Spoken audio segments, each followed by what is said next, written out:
Class 9 मजमून रियाजी unit 2 lesson 1 scientific notation साइंसी लिखणी आऊं आहियां मुंहिंजो रियाजी जो उस्ताद राशिद अली सिंध ऑनलाइन स्कूल में मूंखे भली कार ॿारो अॼु खां असां ॿियों चैप्टर पढ़णु शुरू करे रहिया आहियूं जंहिंजो नालो आहे लॉगरिथम्स। अॼु जो असांजो टॉपिक आहे साइंटिफिक नोटेशन यानी साइंसी लिखणी। Scientific notation is a way to write very large or very small numbers in a simple and easy to read format. It is widely used in science, engineering and mathematics to simplify calculations and make numbers easier to work with. साइंसी लिखणी एक अहिड़ो तरीक़ेकार आहे जेको तमामु वॾा या तमामु नंढा number एक सादे ऐं मुख़्तसिर तरीक़े सां लिखण लाइ इस्तेमालु कयो वेंदो आहे। हीउ तरीक़ेकार ख़ासि तौर ते साइंस, इंजीनियरिंग ऐं रियाज़ियात में इस्तेमालु कयो वेंदो आहे।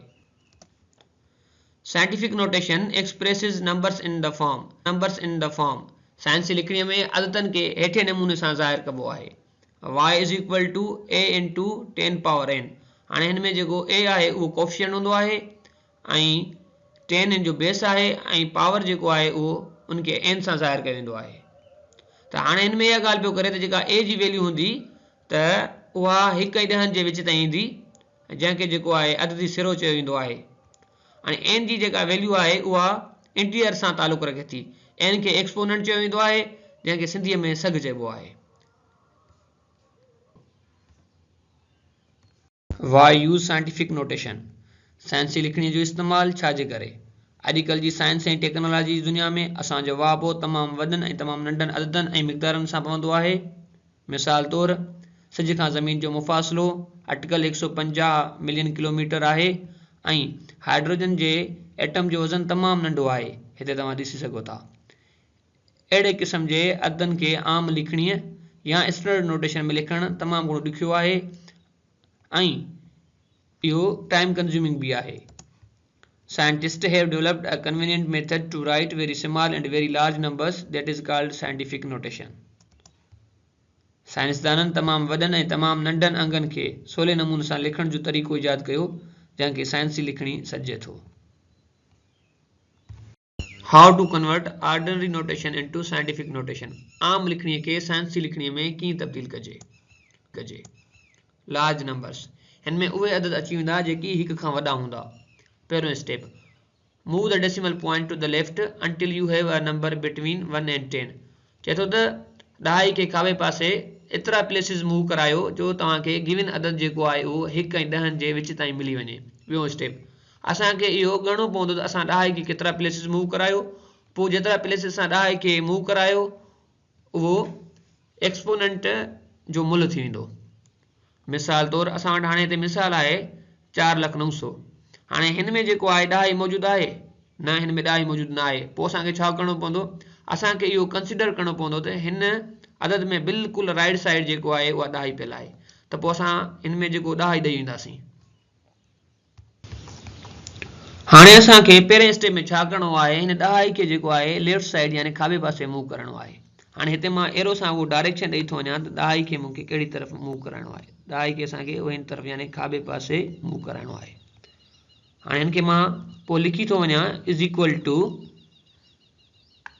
पोइ हीउ छाजे बराबरि थींदो नंबर? हाणे फ़िलहालु मां हिन नंबर खे लिखी थो वञा, इहो थी वेंदो साॻियो ई 4,09,000 ॾहाई एंड ते पियल आहे। हाणे मां पोइ ॾहाई खे जॾहिं हिते 1 प्लेस जॾहिं हेॾे मूव कराईंदुसि पोइ इहो नंबर कुझु घटि थींदो। जॾहिं मां हिन ॾहाई खे 2 प्लेसिस जॾहिं मूव कराईंदुसि पोइ नंबर इहो कुझु घटि थींदो। छाजे बराबरि थी वेंदो? पोइ इहो बराबरि थी वेंदो असां वटि 4,009। जॾहिं मां ॾहाई खे 3 प्लेसिस जॾहिं मूव कराईंदुसि पोइ छाजे बराबरि थी वेंदो? इहो बराबरि थी वेंदो 410.9 अहिड़े तरीक़े सां असां जॾहिं ॾहाई खे हाणे फर्दर जॾहिं मूव कराईंदासीं, पर असां ॾहाई खे केतिरो मूव करायूं जेको हीउ अदद जेको आहे असांखे 1 ऐं 10 जे विच ताईं मिली वञे। पोइ ॾहाई खे मां तव्हांखे शो करे थो वञा असांखे ॾहाई खे किथे रखिणो आहे। ॾहाई खे बिल्कुलु 4 जे पासे में रखिणो आहे। ॾहाई खे हितां खणी असांखे उहो हिन जॻह ते रखिणो आहे। सही आहे। पोइ हाणे मां हिनखे लिखंदुसि इज़ इक्वल टू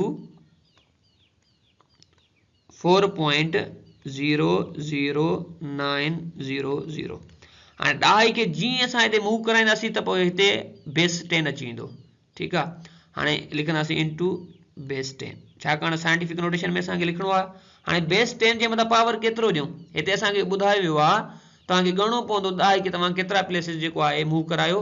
हाणे हिते ॾाई खे घणा प्लेसिस मूव करायो असां 5 प्लेसिस 1 2 3 4 5 त 5 जेको आहे हाणे बेस जे मथां पावर अची वेंदो। पर सुवाल इहो आहे इहो पॉजिटिव अचे या नेगेटिव। बार तव्हां यादि रखिजो जॾहिं तव्हां ॾाई खे खाॿे पासे मूव कराईंदव त पोइ छा थींदो पावर जेको आहे पॉजिटिव अची वेंदो। इहा ॻाल्हि तव्हां यादि रखिजो। पर छा में पर उहो तॾहिं थींदो जॾहिं असां आम लिखणीअ खे साइंसी लिखणीअ में तब्दील कंदासीं पोइ हिते पावर छा थींदो पावर थींदो 5।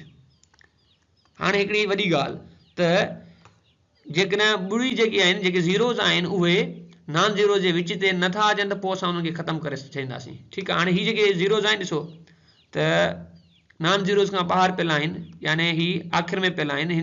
इन खां पोइ को बि जेको आहे नॉन ज़ीरो नथो अचे यानी 1 2 3 को बि जेको डिजिट नथो अचे त पोइ असां हीअ ज़ीरो ख़तमु करे छॾींदासीं।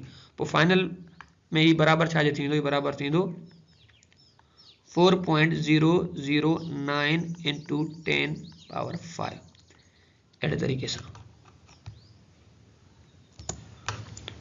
स्मॉल नंबर्स हाणे हिन में उहे अदद अची वेंदा जेके 1 खां नंढा हूंदा।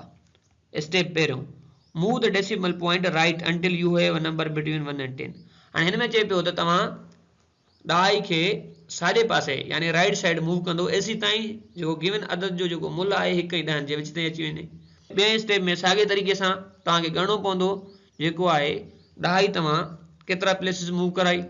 हाणे जेको तव्हां जेतिरा प्लेसिस ॾाई जेका आहे उहा मूव कराई उहो जो पावर थींदो पर पावर हिन में नेगेटिव अची वेंदो छाकाणि जॾहिं तव्हां साॼे पासे ॾाई खे मूव कराईंदव त पोइ उहो जेको पावर आहे पोइ नेगेटिव अची वेंदो। हाणे असां वटि मिसाल आहे 0.000075। ठीकु आहे। हाणे हिनखे छा करिणो आहे असांखे साइंटिफिक नोटेशन में लिखिणो आहे। त हाणे सभ खां पहिरियां छा कयोसीं असां लोकेट कयोसीं ॾाई किथे पियल आहे। ॾाई किथे पियल आहे हिन जाइ ते। ठीकु आहे। हाणे ॾाई खे असांखे मां एरो सां शो करे थो वञा कहिड़े पासे मूव कराइणो आहे। हाणे असां हिते ॾाई खे राइट साइड यानी हिन हाणे असां ॾाई खे जेको आहे त राइट साइड जेको मूव कराईंदासीं मां हिते शो करे वियुसि जेको एरो जे डायरेक्शन सां जेको हिते एरो जो जेको डायरेक्शन आहे उहो राइट साइड आहे।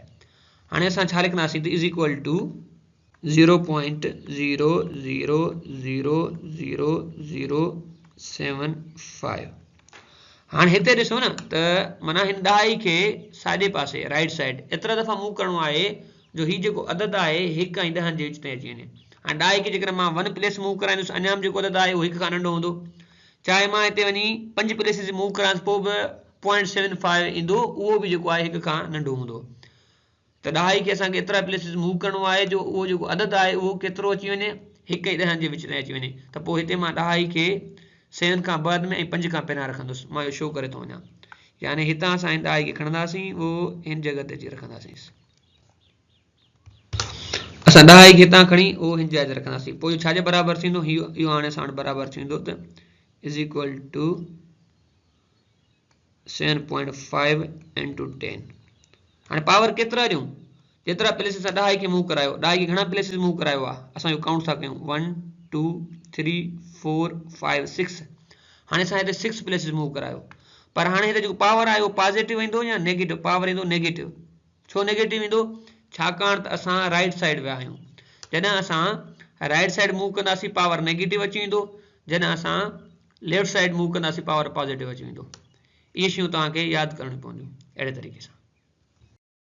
साइंसी लिखणीअ खे आम लिखणीअ में कीअं तब्दील कजे। हाणे पहिरियों नंबर स्टेप आहे identify the coefficient and exponent.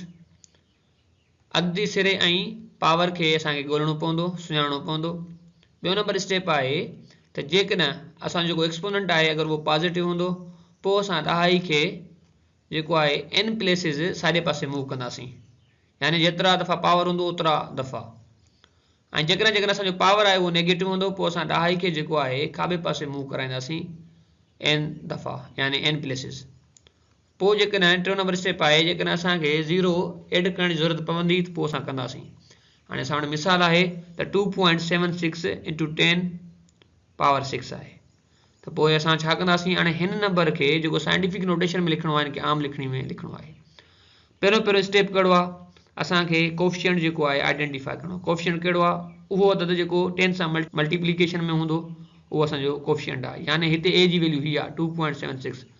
Power कहिड़ो आहे हिते पावर आहे 6।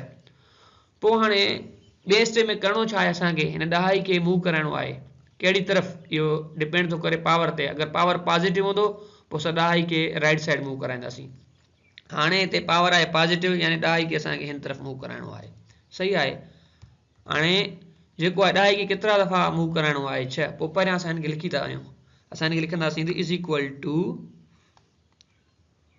2.76 हाणे हिते ॾहाई खे केतिरा जेको आहे प्लेसिस मूव कराइणो आहे 6 हाणे ॿ प्लेसिस असां वटि ऑलरेडी पियूं आहिनि हाणे बाक़ी छा कयूं असां फर्दर जेके आहिनि 4 0 हिते एड करे ईंदासीं पोइ छाजे बराबरि थींदो 0 0 0 0 इंटू 10 पावर 6 ठीकु आहे हाणे हिते जेको आहे जेसिताईं असां ॾहाई खे जेको आहे मूव नथा करायूं तेसीं ताईं जेको आहे पावर असांजो सेम रहंदो हाणे ॾहाई खे असां छा कंदासीं ॾहाई खे हिन जाइ तां खणी उहो हिते एंड में अची रखंदासीं सही आहे पोइ हाणे छाजे बराबरि थींदो अदद बराबरि थींदो त 2 7 6 0 0 0 0 हाणे पोइ इहो छाजे बराबरि थी वियो हाणे असां वटि 27,60,000 असां जीअं ॾहाई खे जेको आहे 6 प्लेसिस मूव करे वियासीं पोइ हीउ जेको पावर आहे उहो ऑटोमेटिक ख़तमु थी वेंदो ठीकु आहे अहिड़े तरीक़े सां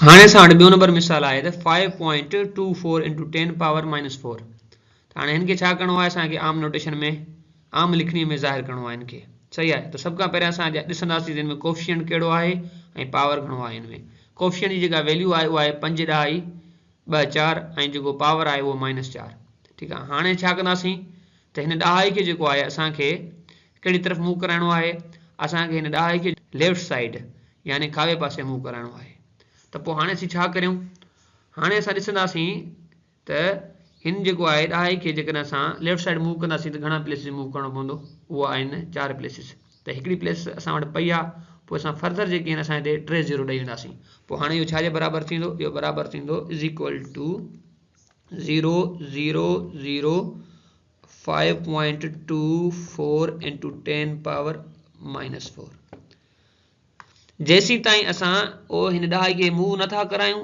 लेफ्ट साइड तेसीं ताईं पावर फ़िलहालु जेको आहे उहो सेम रहंदो ठीकु आहे हाणे ॾहाई खे कहिड़े पासे मूव करायोसीं असां हिन जेको ॾहाई खे असां मूव करायो आहे खाॿे पासे यानी लेफ्ट साइड छो जेको छाकाणि पावर जेको असांजो आहे उहो नेगेटिव आहे नेगेटिव पावर हूंदो त पोइ असां कहिड़े तरफ़ ईंदासीं खाॿे पासे पर केॾीमहिल जॾहिं असां साइंस जी लिखणी खां आम लिखणीअ वारी तरफ़ ईंदासीं ठीकु आहे घणा प्लेसिस 4 इहो केरु पियो ॿुधाए इहो असांखे पावर पियो थो ॿुधाए हाणे असां उहो हिन ॾहाई खे हितां खणी इन साइड रखी ईंदासीं हाणे इहो बराबरि थींदो 0.00524 हिते जेको आहे बेस ऐं पावर ख़तमु थींदो छाकाणि असां ॾहाई खे मूव करायासीं अहिड़े तरीक़े सां रूल्स फॉर साइंटिफिक नोटेशन पहिरियों नंबर आहे the coefficient A must be between 1 and 10 हिन में इहा ॻाल्हि पियो करे त जेका 10 जी जेका वैल्यू हूंदी 10 जी जेका वैल्यू हूंदी उहा हमेशह 1 ऐं 10 जे विच ते ईंदी the exponent must be N integer चए थो जेको एक्सपोनेंट ईंदो यानी जेका एन जी जेका वैल्यू हूंदी उहा हमेशह इंटीजर ई हूंदी या त पॉजिटिव हूंदी या नेगेटिव हूंदी या 0 अची सघे थो चए थो त if the number is greater than 10 then the exponent is positive हाणे हिन में इहा ॻाल्हि पियो करे जेकॾहिं को नंबर आहे उहो 10 खां वॾो आहे यानी लार्ज वैल्यू हूंदी त उनजो पावर पॉजिटिव ईंदो if the number is less than 1 the exponent is negative चए थो जेको नंबर आहे उहो 1 खां नंढो हूंदो यानी स्मॉल नंबर्स जेके हूंदा उन्हनि जो जेको पावर ईंदो उहो नेगेटिव हूंदो छाकाणि त जेको लार्ज नंबर हूंदो आहे उन जे अंदरि जेका पॉइंट आहे उहा तव्हांजी लेफ्ट साइड मूव कंदी आहे पावर पॉजिटिव ईंदो आहे ऐं जेके स्मॉल नंबर्स हूंदा आहिनि उन जे अंदरि जेका डेसिमल हूंदी आहे उहा राइट साइड मूव कंदी आहे उन जे करे उनजो पावर जेको नेगेटिव हूंदो आहे साइंसी लिखणीअ जा हक़ीक़ी ज़िंदगी जा मिसाल इल्म फ़ल्कियात जे अंदरि सिज खां ज़मीन ताईं जेको मुफ़ासिलो हूंदो आहे ऐं फिज़िक्स जे अंदरि स्पीड ऑफ लाइट यानी रोशनी जी जेका रफ़्तार हूंदी आहे ऐं केमिस्ट्री जे अंदरि जेका साइज़ ऑफ एन एटम हूंदो आहे उन्हनि सभिनी खे ज़ाहिर करण जे लाइ साइंटिफिक नोटेशन खे इस्तेमालु कयो वेंदो आहे छाकाणि त इन्हनि सां इहे जेके तमामु वॾियूं वैल्यूज़ हूंदियूं आहिनि ऐं या वरी जेके तमामु नंढियूं वैल्यूज़ हूंदियूं आहिनि उन्हनि खे ज़ाहिर करणु आसान थी पवंदो आहे उन खां अलावा साइंस जे ॿियनि शाखनि जे अंदरि पिणु इन जो इस्तेमालु कयो वेंदो आहे समरी मतलब द खुलासो Scientific notation is a way to write very large or very small numbers in the form of a into 10 power n science लिखणी हिकु अहिड़ो तरीक़ेकार आहे जंहिंमें असां तमामु नंढनि ऐं तमामु वॾनि अददनि खे a into 10 power n वारे नमूने सां लिखंदा आहियूं. It simplifies calculation and is widely used in science and engineering. इहो गणप खे आसान बणाए थो ऐं घणो करे साइंस ऐं इंजीनियरिंग में इस्तेमालु थींदो आहे. The coefficient a must be between 1 and 10 and exponent n is an integer. अधु सिरे a जो जेको मुल्ह आहे उहो 1 ऐं 10 जे विच ताईं ईंदो ऐं एक्सपोनेंट इंटीजर सां तालुक़ रखे थो. ॿारो असांजो अॼु जो सबक़ हिते पूरो थियो. वरी मिलंदासीं नए सबक़ में. तेसीं ताईं अलविदा.